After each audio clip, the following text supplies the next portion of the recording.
কলকাতা থেকে আমার সাথে যুক্ত হচ্ছেন সহকর্মী সুকান্ত চট্টোপাধ্যায়। সুকান্ত, এই যে হঠাৎ করে ইডির এই যে তৎপরতা, এই তৎপরতা আসলে কেন, মানে কোনো গোপন সংবাদের ভিত্তিতে তারা এই তৎপরতা চালাচ্ছে কিনা, কি আপডেট আছে সর্বশেষ আপনার কাছে?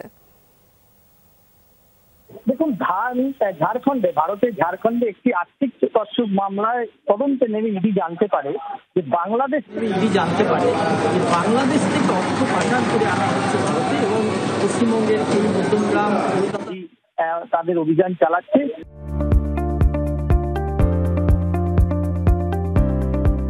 আজকে আমরা যেখানে দাঁড়িয়ে আছি এই আবাসনেও কিন্তু চারতলা যে আবাসন রয়েছে সেখানেও প্রায় 9 ঘন্টা হয়ে গেল, কিন্তু সেখানেও এই অভিযান চলছে, এখনো তল্লাশ অভিযান চলছে। তবে এদের কাছ থেকে কত কি নগদ টাকা এখনো পর্যন্ত উদ্ধার করা হয়েছে, কারা কারা বাংলাদেশ থেকে আসছেন, তারা কোনো রাজনৈতিক ব্যক্তিত্ব কিনা সে সম্পর্কেও কিন্তু তারা জিজ্ঞাসাবাদ করছেন। এই আবাসনে যারা অন্য আবাসিক থাকেন তাদের, এবং ধৃত যে দুজন অভিজিৎ বসু এবং তার স্ত্রীকে।